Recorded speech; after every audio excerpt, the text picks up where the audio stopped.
Hi guys, this is a quick one. Hell braided lines on a Suzuki Inazuma. I'm surprised they even sold the kit, but it's got a no ABS and a single front caliper, so I thought I might as well change them once and then never think about the brake lines again other than inspect them. Here you can see all the fluids out of the bike and the rear brake. So to gain access to the banjo bolt in the rear, in the rear master cylinder, you need to undo the rear passenger foot peg and then rotate it. And here now you can see, I think it's a 12mm socket to undo the rear banjo on this master cylinder. The kits, the Hell kits, stainless steel ones are 13mm, I think. They're bigger though. See, I blocked off the holes in the caliper to stop stuff getting in. You can see this is very filthy. I tried to clean it up with wipes and stuff, but you should be cleaning the bike up much better than this because dirt getting in the system is a problem. Here's the Hell rear line, and there's a solid pipe in the bottom which is not flexible.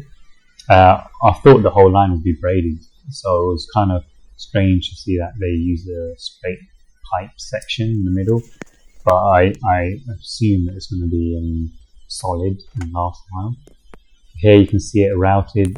You can see how filthy it is. That's not really ideal at all. It's basically following the same route, and there's a curl there. I had to rotate the banjo slightly on the rear master cylinder to get it to follow the stock loop. So here's the stock front brake,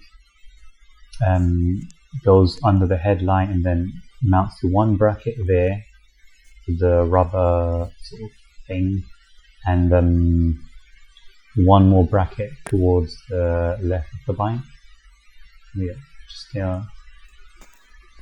So for this I used the cable tie method to pull it through the original routing. Pretty straightforward. You can just see it here. Reusable cable tie. I did use an airline on the hoses before installing them, so air can go through them and there's nothing inside the lines like they recommend, I believe.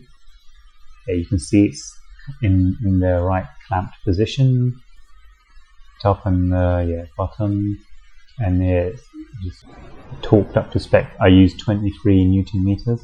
That's what the manual recommends for Suzuki, and Hell say 20 to 30 Newton, so I just went with 23, same stock. There we go.